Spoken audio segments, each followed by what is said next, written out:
días para todos. Muchas gracias por su asistencia. Tuvimos un pequeño inconveniente con el primer link de transmisión. Ya en un momento les compartirán el nuevo link. Vamos a dar una espera para que los asistentes se puedan conectar y pues iniciaremos con la conferencia. Muchas gracias por su comprensión.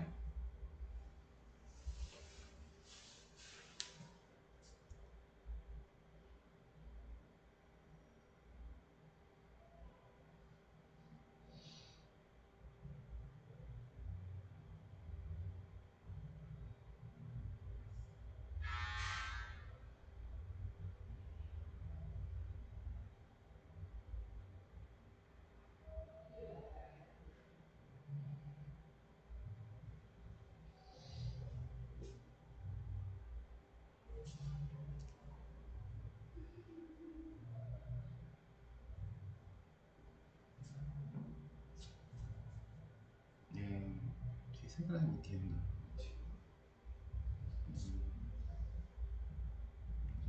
¿Mm?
¿Me avisas?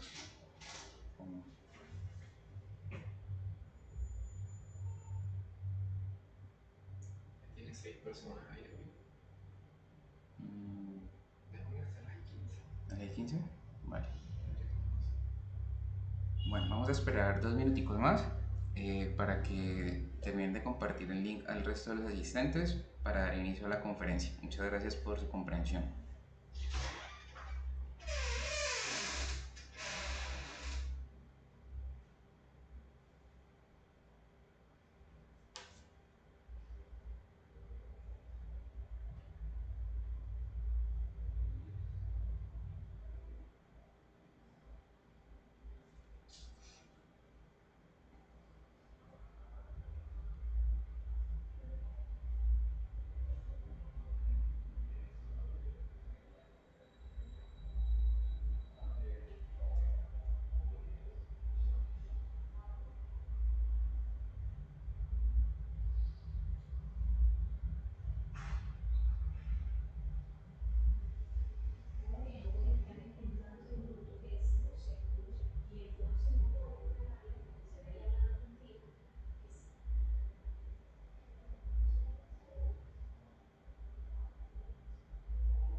Bueno, muy buenos días para todos.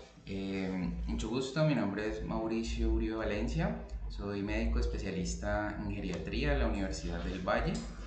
Actualmente trabajo en la IPS Vital Plus Senior en la ciudad de Barranquilla. El día de hoy vamos a hablar sobre un tema bastante importante e interesante, el cual es sarcopenia, que hace parte de los síndromes geriátricos en el adulto mayor. Para recordar, pues no tengo ningún conflicto de interés en el desarrollo de la charla. Entonces, bueno, la sarcopenia es un trastorno del músculo esquelético, el cual se considera que es progresivo y es generalizado. Está en relación a una insuficiencia muscular y pues ocasiona baja fuerza muscular. Este se asocia con una mayor probabilidad de resultados adversos, dentro de ellos caídas, fracturas, discapacidad física y mortalidad.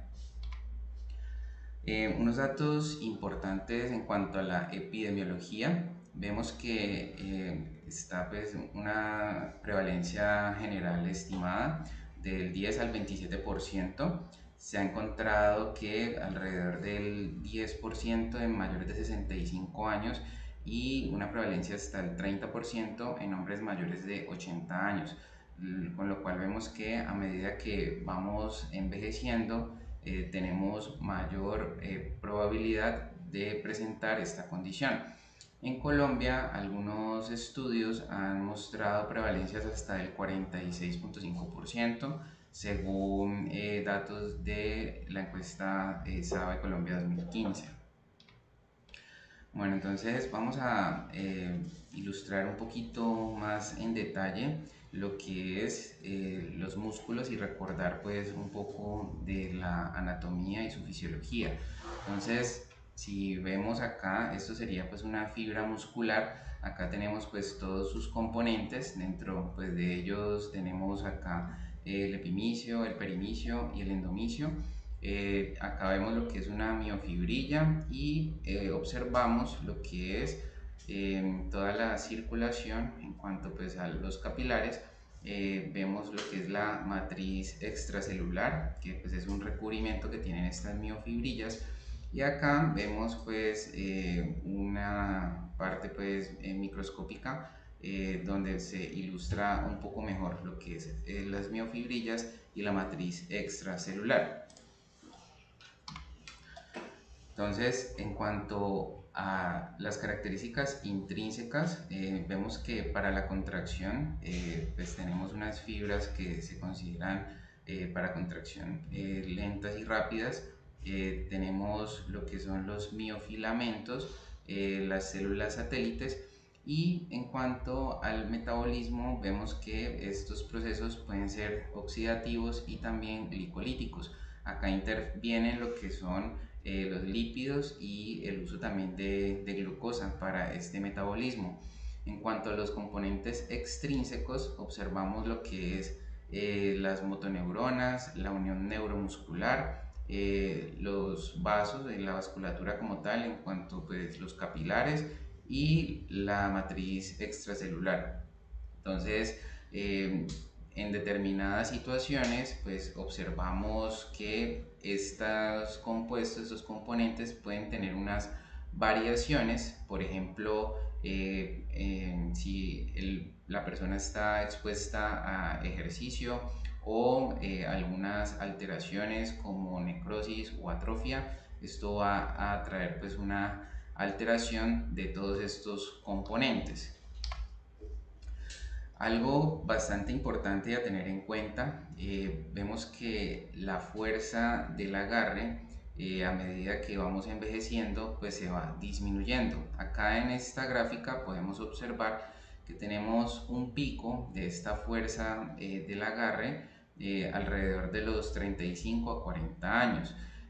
Posteriormente, después de los 40 años, miren que acá en línea azul, que son los hombres, y en esta línea verde, que son las mujeres, después de los 40 vemos que esta fuerza de agarre va disminuyendo. Y si pueden observar, a partir de los 50 años más o menos, esa disminución puede ser mucho más marcada. Entonces es un dato bastante importante, ya que se ha encontrado una fuerte asociación en disminución de fuerza de agarre con mortalidad y otros desenlaces negativos. También es importante tener en cuenta que algunos estudios han mostrado que después de los 50 años se ha reportado una pérdida de la masa muscular en las piernas de alrededor de 1 al 2% anual, y una pérdida de la fuerza estimada del 1.5 hasta el 5% anual después de los 50 años, algo que es bastante importante a tener en cuenta. Bueno, acá vamos a mirar más en detalle. Vemos cómo en la sarcopenia se genera pues una atrofia muscular, esto debido a varios factores, factores nutricionales, factores de disrupción metabólica. Se generan unos cambios a nivel de la placa neuromuscular y procesos de denervación, lo que ocasiona disminución en la contractilidad muscular. Esto genera una alteración en el desempeño físico de los pacientes y pues se traduce en desenlaces negativos, como pues vamos a ver más adelante. Bueno, por acá podemos observar en esta imagen toda la relación que hay en cuanto a las condiciones, no solamente del envejecimiento como tal, en el cual pues se relaciona con esta disminución de la cantidad y la función de la masa muscular en cuanto pues a la sarcopenia. Vemos que con el envejecimiento pues tenemos disminución de, por ejemplo, testosterona, hay aumento del tejido graso, aumento del cortisol. También hay que tener en cuenta que cuando las personas tienen enfermedades crónicas, como por ejemplo diabetes, hipertensión, algunas neoplasias, enfermedad pulmonar, estas condiciones también se relacionan fuertemente al desarrollo de sarcopenia.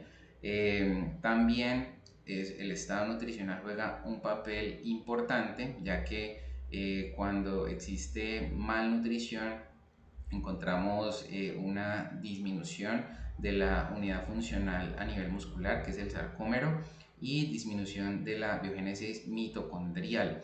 También vemos cómo se da una sobreexpresión de procesos inflamatorios crónicos, eh, eh, desarrollando o sobreexpresando producción de citoquinas proinflamatorias como interleuquina 6, proteína C reactiva, factor de necrosis tumoral alfa.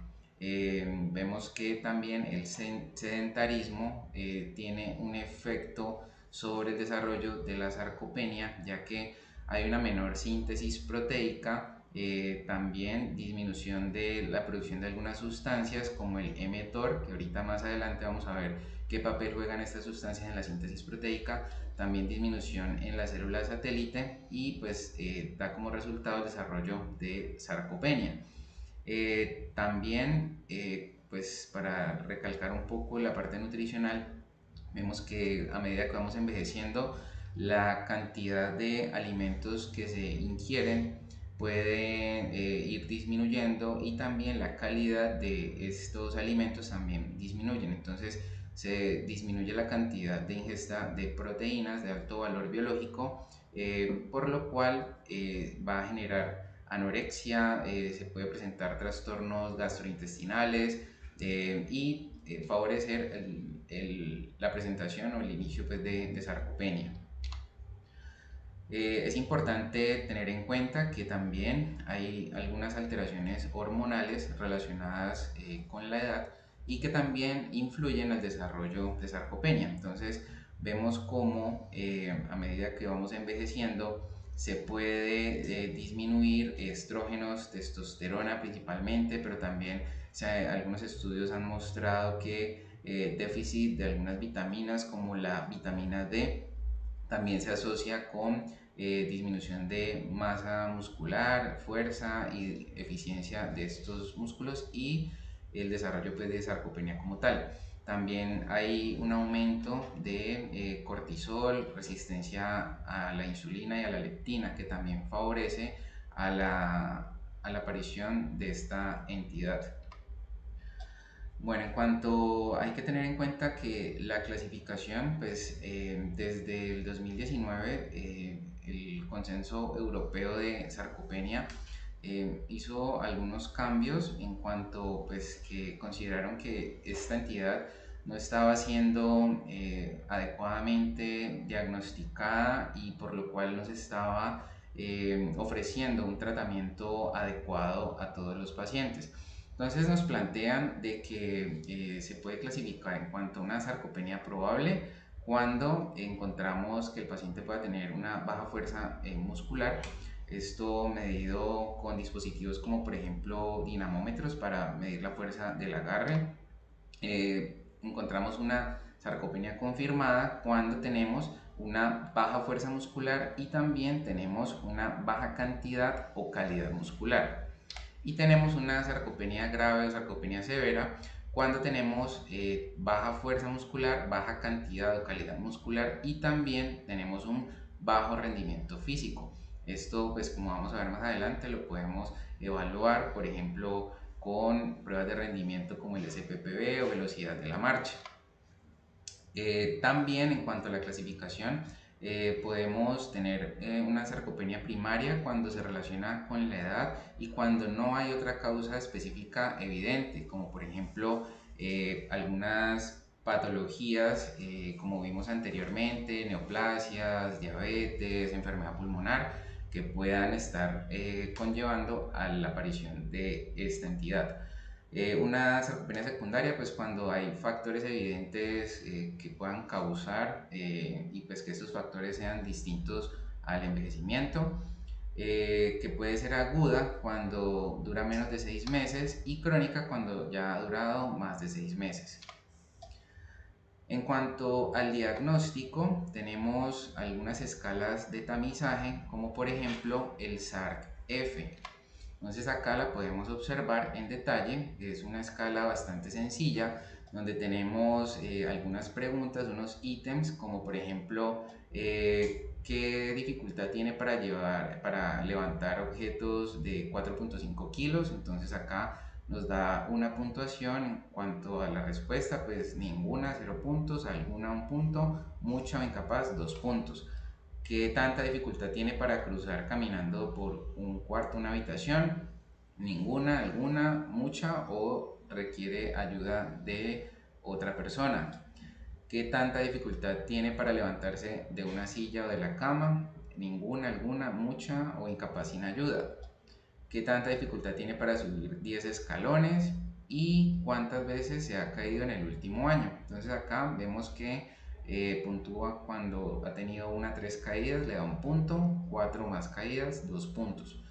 Entonces cuando tenemos una puntuación total, ya cuando hacemos la sumatoria y la puntuación es mayor o igual a 4 puntos, pues da una escala de tamizaje positiva para sarcopenia. Entonces vemos que esta escala pues tiene una sensibilidad con el punto de corte de 4 puntos del 35.6%, una especificidad de 82.2%, un valor predictivo positivo del 17% y un valor predictivo negativo del 92.6%, por lo cual pues es una buena herramienta para la tamización de esta entidad. Entonces, el Consenso Europeo nos plantea este algoritmo para la búsqueda de casos de sarcopenia. Entonces, vemos que para la búsqueda nos sugieren utilizar la escala del SARC-F que vimos anteriormente o la sospecha clínica cuando pues, el paciente tiene alguna condición de base, como vimos anteriormente, por ejemplo, EPOC, cáncer, diabetes, entre otras condiciones. Si el SARC-F es negativo, o sea, por debajo de 4 puntos, pues se puede considerar que pues, no tiene una sarcopenia y sugieren hacer una revaloración que podría ser 6 meses a 1 año. Pero si el SARC-F es positivo, entonces acá nos sugieren hacer la medición de la fuerza muscular. Y esto lo podemos hacer, por ejemplo, con la fuerza del agarre, utilizando dispositivos como dinamómetro o realizando pruebas como por ejemplo la prueba de la silla. Entonces se le pide al paciente que se siente y se levante de una silla sin utilizar los brazos 5 veces, y esto se le toma pues el tiempo. Si estas pruebas, tanto la fuerza de agarre en este caso, por ejemplo, si es normal, pues se considera que pues, puede que no tenga sarcopenia y sugieren hacer una revaloración. Si la fuerza muscular está disminuida, entonces se considera que estamos ante una sarcopenia probable, y pues por razones de costo, efectividad, y también para mejorar desenlaces en los pacientes, se ha considerado que cuando tenemos una sarcopenia probable ya es suficiente para activar una evaluación o identificación de las causas y comenzar una intervención. Sin embargo, pues también el consenso europeo nos habla de que en la medida de lo posible sí es muy importante hacer una confirmación de la sarcopenia.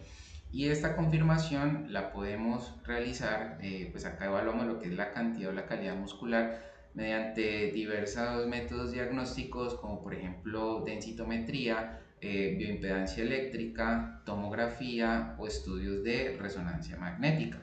Entonces, cuando por medio de estos estudios diagnósticos vemos que esa cantidad o calidad muscular está baja, entonces tenemos una sarcopenia confirmada.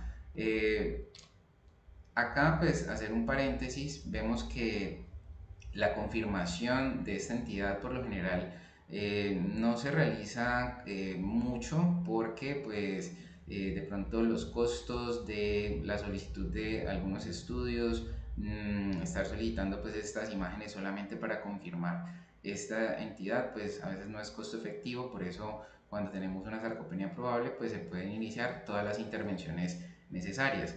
Entonces vemos que hay métodos como la bioimpedancia eléctrica. Entonces por acá podemos observar que hay equipos en donde pues por medio de unos electrodos se hace pasar una corriente al paciente, y esto nos permite hacer una evaluación y una valoración del porcentaje de músculo que tiene el paciente.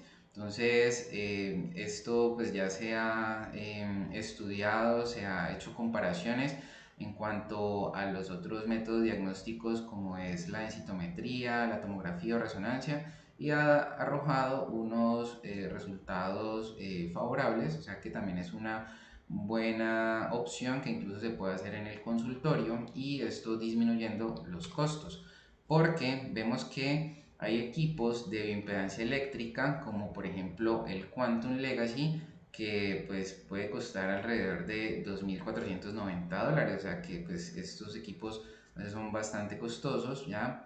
Pero se ha visto que hay otros dispositivos, algunas básculas digitales, marca por ejemplo Omron o Tanita, que permiten hacer evaluaciones de composición corporal, donde se puede medir el porcentaje de músculo que tiene el paciente, y mediante algunas fórmulas se puede hacer un cálculo del índice de masa muscular esquelética. Como podemos ver acá, esta fórmula para la masa muscular, obtenemos el porcentaje de masa muscular esquelética, se multiplica por el peso sobre 100, y acá vemos que el porcentaje de masa muscular esquelética sería la masa muscular sobre la masa corporal por 100, y esto nos daría pues el índice de masa muscular esquelética, que es uno de los parámetros para la valoración de sarcopenia que nos sugiere el consenso europeo. Entonces, estos equipos, como por ejemplo este que tenemos acá en pantalla, que es el Omron, vemos que hay algunos estudios que lo han comparado con densitometría y estudios de resonancia. Entonces, por ejemplo, este estudio publicado en el 2013, donde tomaron un equipo Omron de referencia HBF 359, y se tomó el porcentaje de masa muscular esquelética comparándolo con densitometría y resonancia. Entonces, ¿qué se encontró? Que los dispositivos de bioimpedancia eléctrica pueden proporcionar estimaciones precisas de la masa del músculo esquelético, pero estimaciones menos precisas de la grasa corporal y visceral en comparación con densitometría o resonancia magnética. Entonces acá podemos observar cómo es la postura que pues, debe tener el paciente para la medición. con estas básculas digitales. Vemos que se para, eso tiene unos electrodos que están tanto en las manos como en los pies. Debe tener esta posición de los brazos a 90 grados y pues nos da pues la medición. Entonces, continuando con el algoritmo, ya cuando tenemos la confirmación con los estudios diagnósticos que vimos anteriormente, si tenemos ya una sarcopenia confirmada, el consenso nos sugiere que se debe hacer valoración de la severidad de la sarcopenia. Y esta valoración de la severidad la hacemos con pruebas de rendimiento físico como velocidad de la marcha, SPPB. Si estas pruebas están alteradas, pues vemos que tenemos una sarcopenia severa. Para recordar, pues el SPPB es la batería corta de rendimiento físico, que es pues una prueba relativamente sencilla, donde tiene un test de equilibrio. Acá pues el paciente debe colocar los pies juntos, debe estar 10 segundos en esta posición para que puntúe. El semitándem con los pies un poco más adelante del otro, 10 segundos y le da pues un punto. Y el tándem completo, un pie bien adelante del otro, y acá dependiendo lo que se demore el paciente, pues le da la respectiva puntuación. Luego el test de velocidad de la marcha, que es en 4 metros. Se le toma pues el tiempo y dependiendo el tiempo que se demore, asimismo le da la puntuación. Y finalmente el test de levantarse de la silla, que son 5 repeticiones, dependiendo lo que se demore el paciente, asimismo le da la puntuación, como podemos observar acá. El SPPB va hasta 12 puntos, como podemos ver. Cuando está por debajo de 10 puntos, pues ya tenemos una limitación leve o limitación moderada cuando está entre 4 y 6, o una limitación grave cuando está entre 0 y 3 puntos. Bueno, entonces acá podemos ver en esta tabla los puntos de corte de sarcopenia que nos propone el consenso europeo. Entonces vemos que tanto tenemos puntos de corte para hombres y para mujeres. En cuanto a la fuerza de agarre, para hombres esta debe ser por debajo de 27 kilos, para mujeres por debajo de 16 kilos, esta medida con dinamómetro. La prueba del soporte de la silla, esta pues cuando se demora más de 15 segundos en hacer pues las 5 repeticiones, pues también da un punto positivo. La masa de músculo esquelético apendicular por debajo de 20 kilos para hombres y por debajo de 15 kilos para mujeres. Y la relación de la masa del músculo esquelético apendicular sobre la talla al cuadrado para hombres debe ser menor de 7 kilogramos por metro cuadrado y para mujeres menor de 6 kilogramos por metro cuadrado. También en cuanto a las pruebas de rendimiento, vemos que se considera pues, un punto positivo cuando la velocidad de la marcha está por debajo de 0.8 metros por segundo, o cuando tienen otra prueba de rendimiento como el SPPB menor de 8 puntos. Bueno, ¿y por qué es importante hablar de sarcopenia severa y por qué es importante realizar una clasificación de esta y llegar a este diagnóstico? Pues vemos cómo cuando tenemos una disminución en esa cantidad muscular, fuerza y disminución del rendimiento físico, pues eso que nos indica. Entonces algunos estudios nos han mostrado que las personas que tienen sarcopenia severa tienen mayor riesgo de muerte, ya hasta 4 veces más en cuanto se compara en los pacientes que tienen una sarcopenia probable o solamente una sarcopenia pues confirmada. Entonces vemos que estos pacientes tienen mayor probabilidad de desenlaces negativos y de muerte, por eso requieren un seguimiento más estricto y realizar pues todas las medidas de intervención adecuadas. Adicionalmente, se ha visto que las personas con sarcopenia severa tienen mayor riesgo de caídas, ¿ya? Entonces podemos observar que el porcentaje de caídas aumenta ostensiblemente en las personas que tienen sarcopenia severa si lo comparamos con los que tienen solo la sarcopenia o presarcopenia. Entonces es bastante importante porque las caídas también se asocian con desenlaces negativos en los pacientes adultos mayores. En cuanto pues a consecuencias de tener pues, sarcopenia severa como tal, pues aumenta el riesgo de fragilidad, discapacidad, de hospitalización y de institucionalización, con lo cual los pacientes pierden esa autonomía y van a requerir asistencia de otras personas. Bueno, acá podemos observar los tipos de tratamiento para la sarcopenia. Entonces, tenemos una serie de estrategias de tratamiento que van desde ejercicios de resistencia, ejercicio aeróbico, también modificaciones de la dieta, principalmente lo que es el consumo adecuado de proteínas, y suplementación cuando encontramos déficit de algunas vitaminas, como por ejemplo la vitamina D. Este punto de lo que son medicamentos pues es muy debatido, ya que pues hay muchos estudios en curso, pero lo que nos muestra y lo que tiene una fuerte evidencia en el manejo de esta entidad son el ejercicio de resistencia, la modificación o mejorar la parte nutricional y algunos suplementos como la vitamina D principalmente.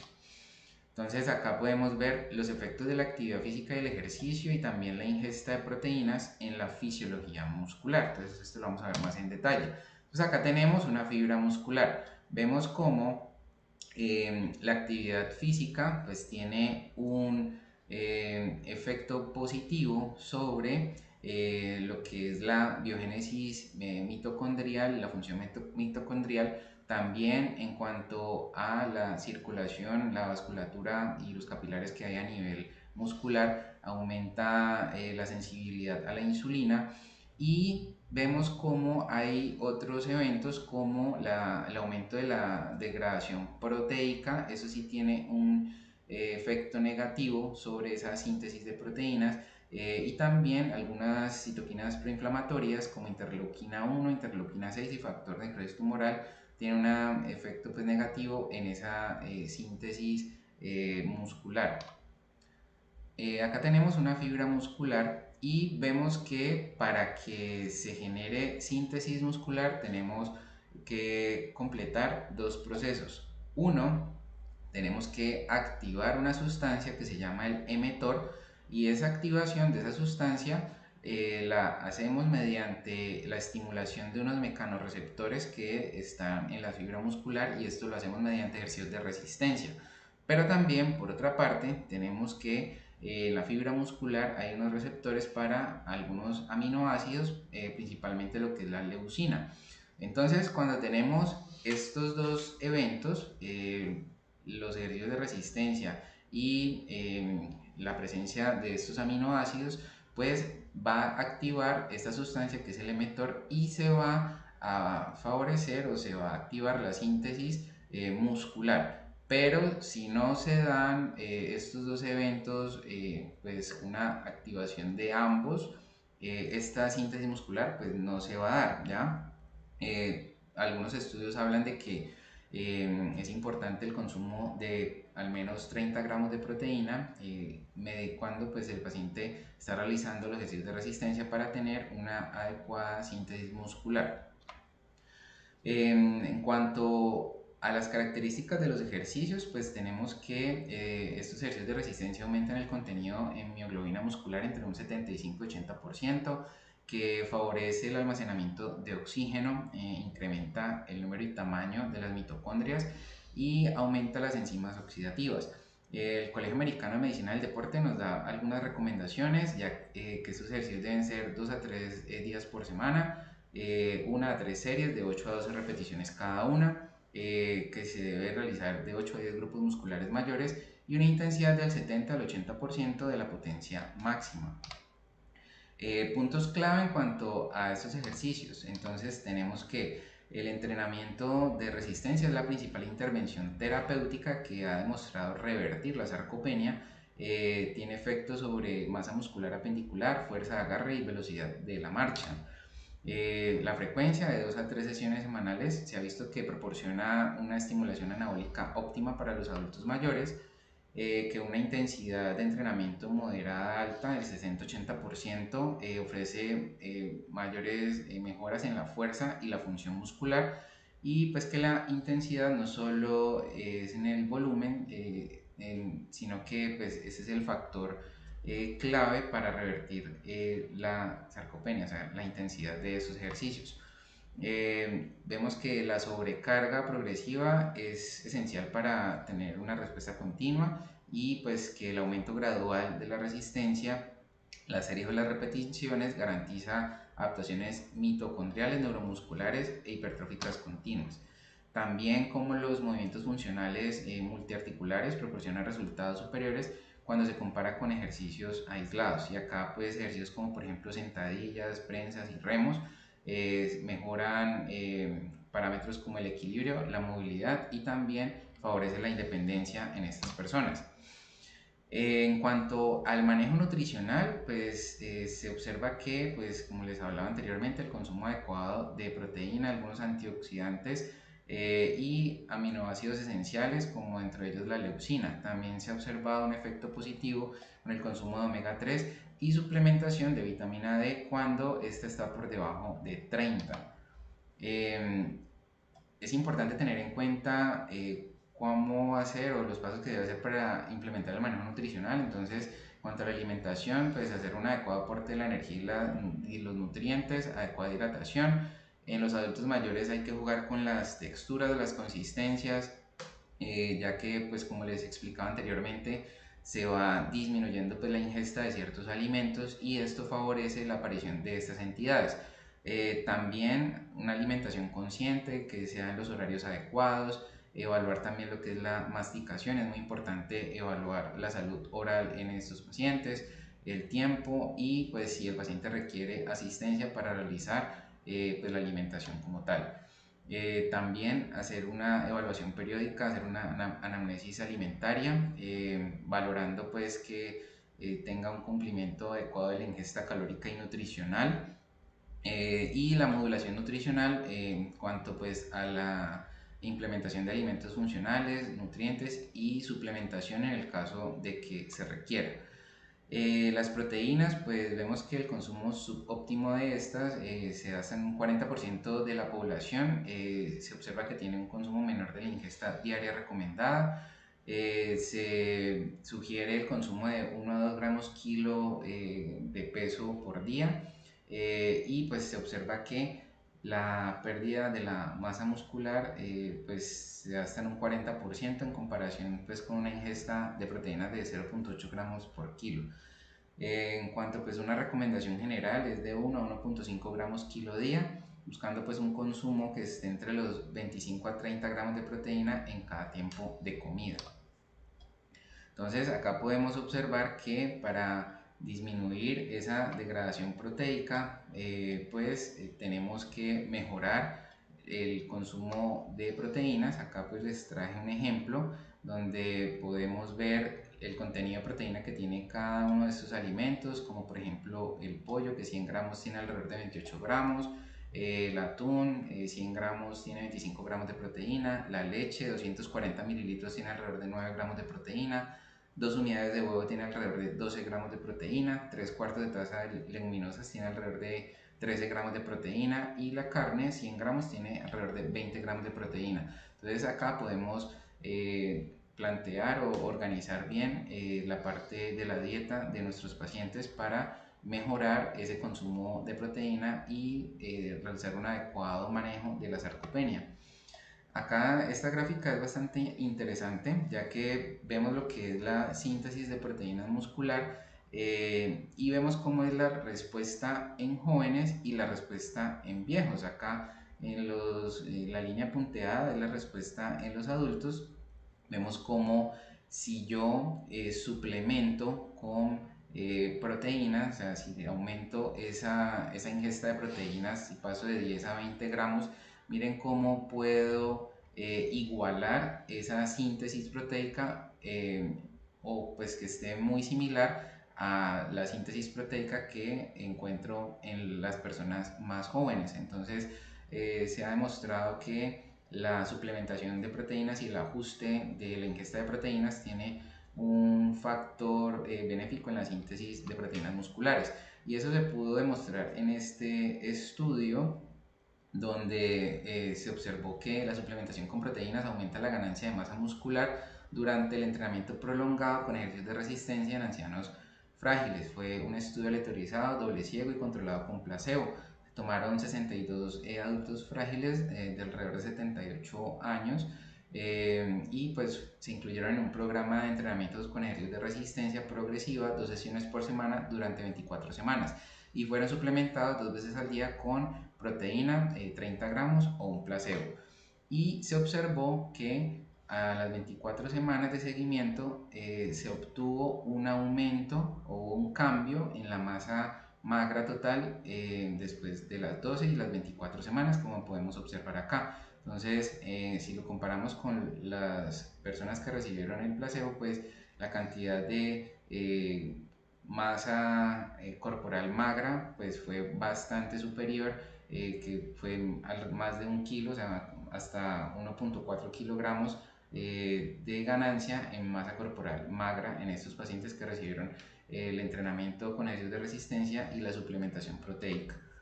Y es importante tener en cuenta que cuando yo aumento 1 kilogramo de fuerza de agarre, miren cómo se disminuyen ciertos desenlaces como la muerte cardiovascular hasta en un 12%, el infarto del miocardio un 3%, el ACV un 10%, menor riesgo de revascularización hasta en 1%, insuficiencia cardíaca 11% y riesgo de muerte disminuido hasta en un 13%, todo esto cuando yo aumento 1 kilogramo de fuerza de agarre en estos pacientes.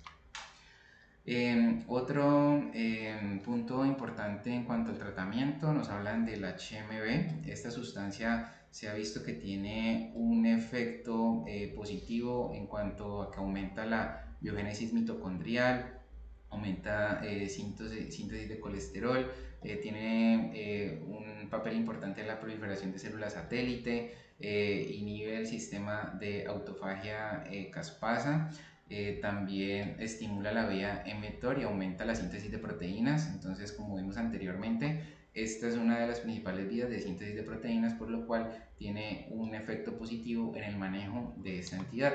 Las dosis diarias de este compuesto, de este suplemento, es de alrededor de 3 gramos al día para los adultos mayores. Estos deben ser combinados con ejercicios de resistencia. Algunas presentaciones traen 1.2 gramos de HMB por porción de 237 ml. Acá pues para tener en cuenta que los efectos del tratamiento se ha visto que cuanto a ejercicios de resistencia, suplementación, aumento o mejoría del consumo de proteínas, pues tiene un aumento en el volumen muscular hasta en un 3.6%, fuerza de agarre hasta en 2.3 kilogramos. Ya para finalizar, solamente para aclarar y recordar que la sarcopenia también tiene una estrecha relación con otra entidad que se llama osteosarcopenia, ¿ya? Entonces vemos que esa disminución en la masa muscular y la función muscular tiene un efecto negativo en la disminución de la densidad mineral ósea. Esto pues conlleva a que el paciente va a tener aumento y riesgo de caídas y disminución de la resistencia ósea, lo que puede predisponer a fracturas y también pues aumentar lo que es el riesgo de mortalidad y pues de que el paciente vaya a tener pérdida de la independencia. Por eso es importante que cuando tenemos pacientes con sarcopenia también hacer una evaluación de su salud ósea.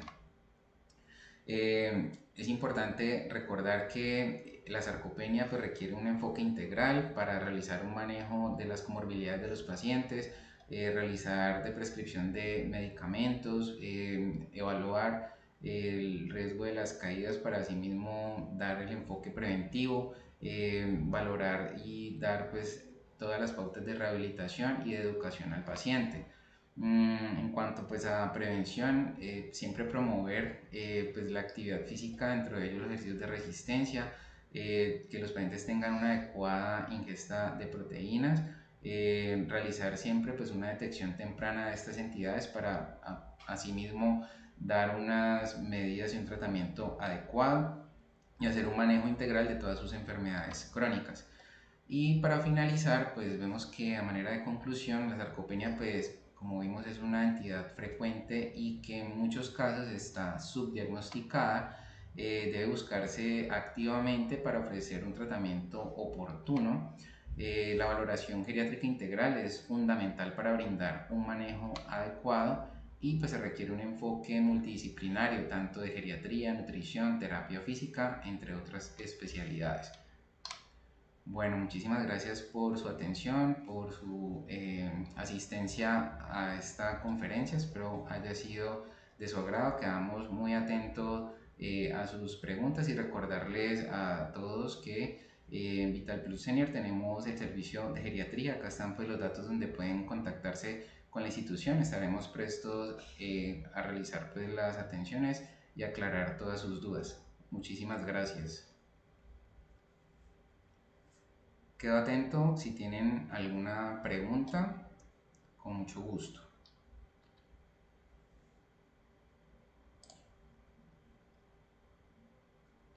Bueno, vamos a mirar el chat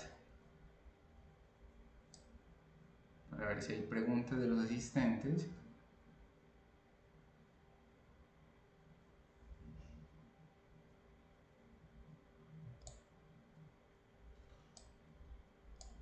Bueno, acá hay una pregunta. Arroba Carlita71563, ¿conoce algún suplemento con HMB para estos pacientes? Bueno, sí. Hay algunas presentaciones de el Ensure que tienen contenido de HMB. Este es uno de los suplementos que tiene este compuesto. También se consiguen en algunos países como Estados Unidos. Por Amazon he visto que venden el suplemento solamente con el compuesto HMB, o sea, sin otro tipo de compuestos. Lo que pasa es que la Ensure a veces también tiene glucosa, tiene carbohidratos, tiene otros compuestos y pues a veces no es muy bien tolerado.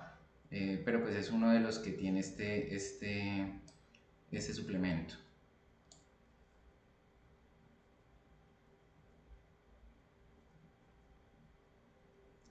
Bueno, aquí nos pueden enviar el material. Sí, claro que sí. Si gustan, pueden dejar su correo electrónico. Les puedo compartir la presentación con muchísimo gusto.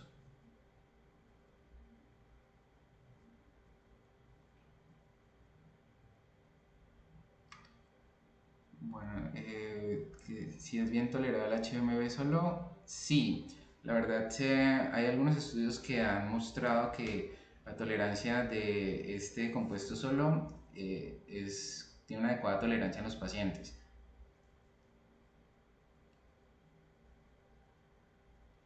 Bueno, aquí Carlos Velasco, es importante la creatina en el manejo de la sarcopenia.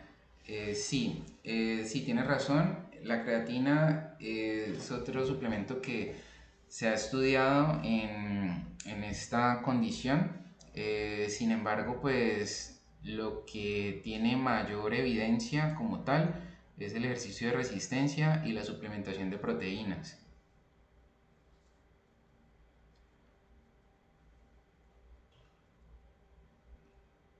Bueno, para recordarle a los asistentes que la charla va a quedar grabada en la página para que por si la quieren consultar posteriormente.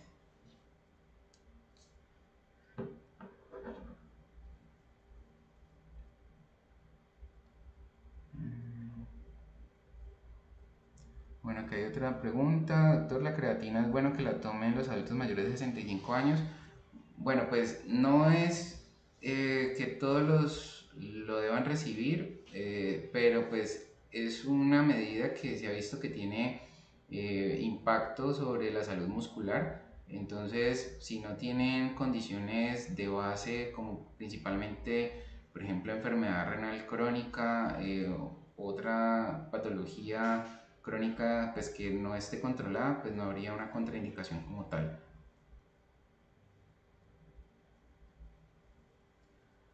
Aquí hay otra pregunta, para pacientes diabéticos, ¿qué pueden tomar?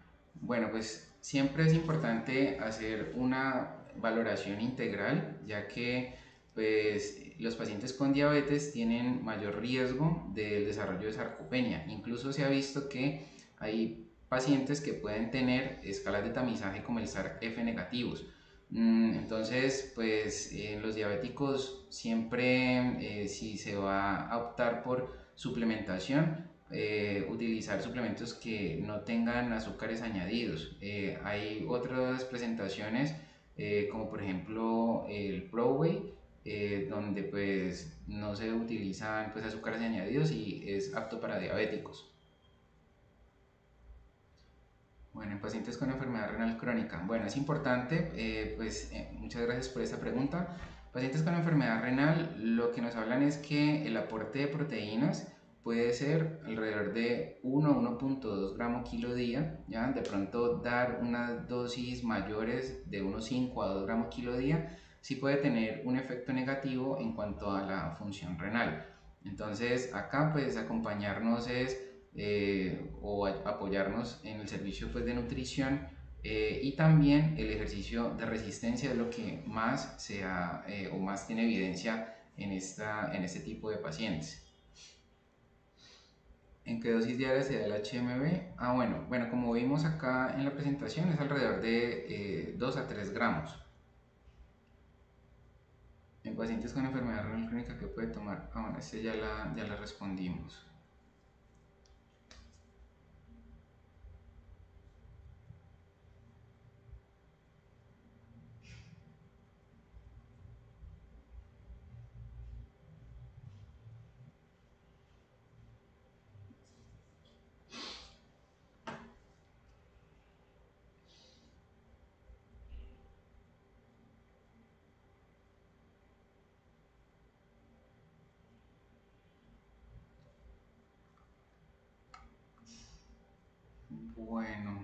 Bueno, veo que no hay más preguntas. Bueno, aquí sí hay otro. Pero es necesario hacer ejercicios si se toma la creatina después de los 65 años, solo. Ok, bueno, sí, muy importante. Como vimos en la conferencia, la evidencia nos muestra que no es solamente la nutrición, no es solamente los suplementos, o sea, ambas estrategias deben ir conjuntas, o sea, es el inicio de ejercicios de resistencia más la suplementación, ¿ya? O mejoría de la dieta, porque si no se da conjuntamente esto, no va a haber una adecuada síntesis proteica, ¿ya? Entonces, no es solamente que me tomo el suplemento y ya, no. Esto debe ir acompañado con un plan de ejercicios de resistencia para que la síntesis proteica sea adecuada.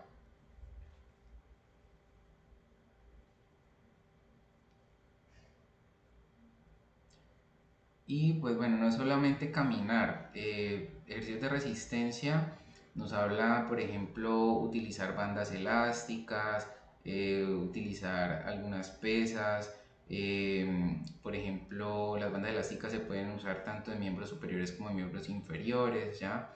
La caminata es un buen ejercicio, pero para favorecer más la síntesis proteica requiere ejercicios con carga y de resistencia, ¿vale?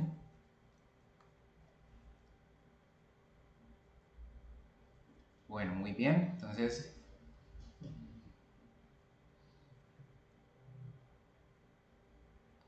vale, muy bien. Les recordamos que es importante que se suscriban al canal de Vital Plus Senior, donde allí podrán obtener toda la información, se va a subir todo el contenido y pues para el que quiera profundizar más o si tenga alguna inquietud, allí pueden dejar todas sus inquietudes.